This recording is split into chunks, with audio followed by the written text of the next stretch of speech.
At least 12 people have been killed by Israeli airstrikes in Gaza, the latest coming just 2 hours ago. The target then was an office housing members of Hamas's executive force.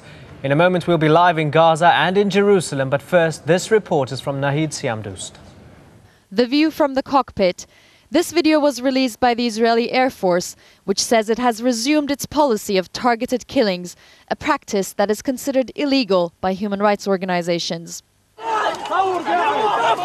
And this was the view from the ground on Thursday. One strike hit a two-story building in downtown Gaza that housed Hamas security forces. Another attack at sundown killed a father and his two teenage sons traveling by car in Rafah. A third strike outside the home of the Interior Ministry spokesman killed a Hamas fighter, and another strike on a car carrying a senior Hamas commander wounded the commander and killed a fighter. Funeral processions began on Friday for those killed in the recent Israeli airstrikes. Israel has also started deploying artillery along the border. Gaza residents say tanks have been crossing into the north of the Strip.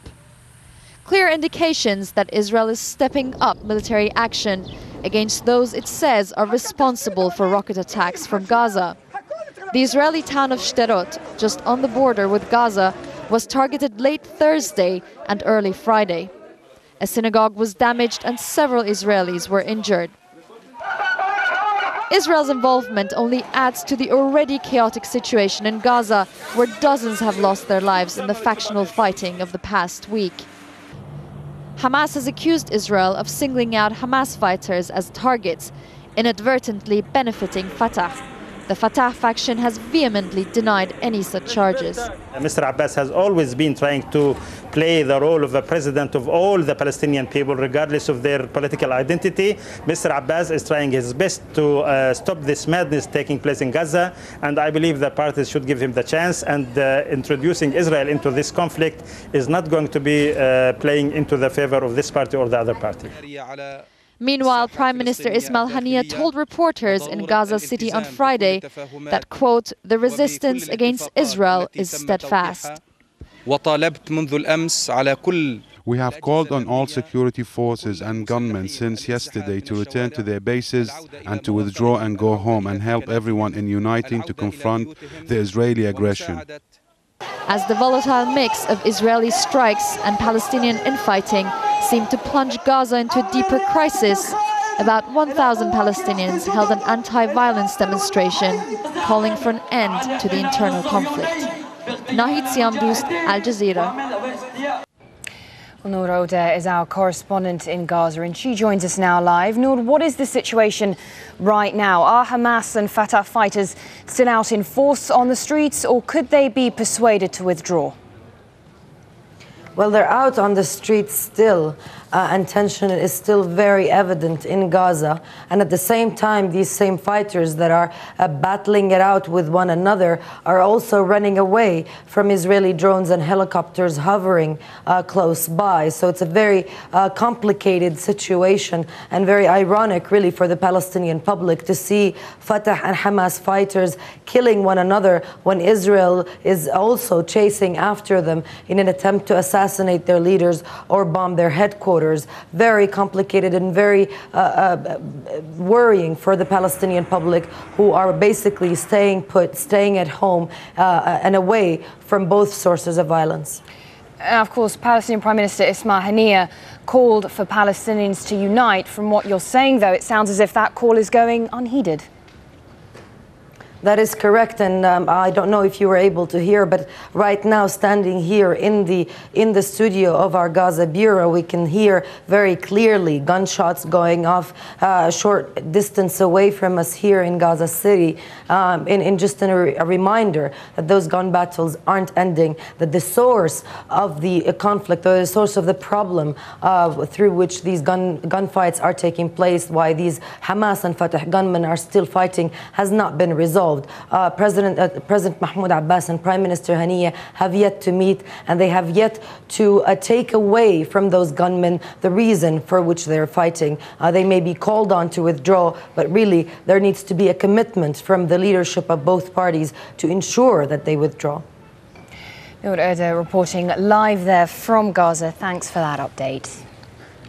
Let's now go to Jackie Rowland in Jerusalem. Hi, Jackie. Are rockets still being lobbed into Sderot? Well, Imran, we haven't had any more reports of rockets landing in the south of Israel since Friday morning, actually. We had reports that up to 10 rockets had been fired from Gaza into Sderot and the area on Friday morning, with one person being lightly injured. But the Israeli Air Force has continued to attack the Gaza Strip. The latest attack a couple of hours ago against a compound which Israel said housed members of Hamas's executive force, and Israel is claiming that it killed 5 Palestinians in that attack. How long can we expect this Israeli offensive to go on for? I think that will depend on how long the fire of the rockets from Gaza goes on.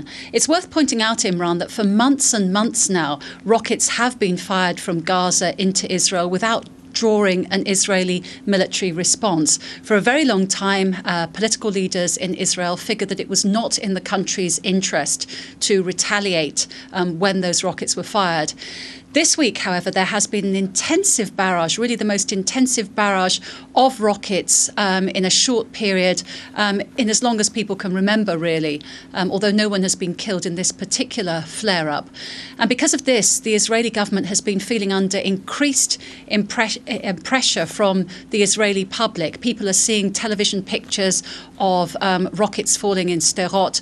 People are seeing television pictures of the residents of Sderot being evacuated from the town. And I think because of these pictures, there's been a growing demand from the Israeli public to see their government doing something to defend them. And I think really that's been one of the main motivating forces in the current aerial attacks against Gaza and the limited ground incursion that we witness in the north of the Gaza Strip at the moment. Yeah, despite this call for a vigorous response, is there some concern perhaps amongst some in the Israeli public that the Israeli army may get sucked into Gaza?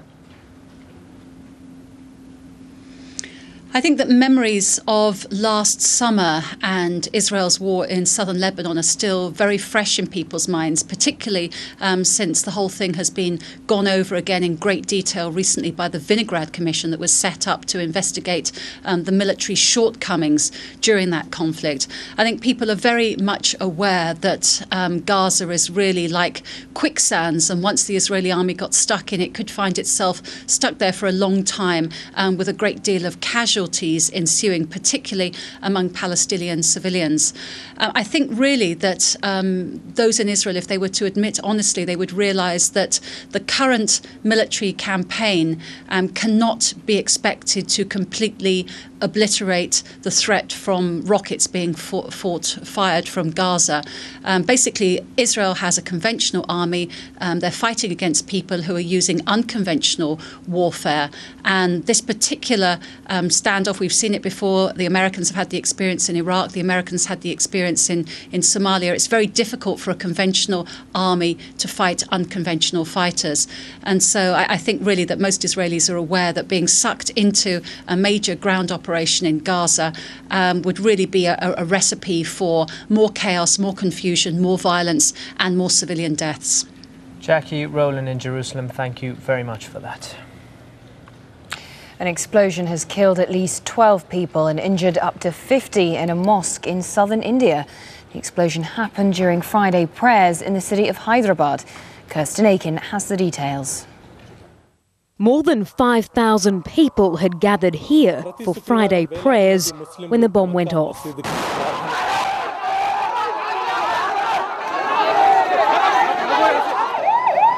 Police say the blast at the Makkah Mosque, one of India's oldest, was triggered by remote control. Amid the chaotic scenes which followed, scores of bloody survivors were rushed to hospital. And police defused 2 other bombs which had been planted at the same mosque but failed to detonate.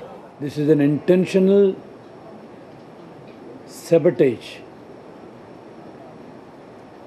on the peace and tranquility of the state. Hundreds of police are at the scene, fearing a violent backlash. So far, there have been only minor scuffles.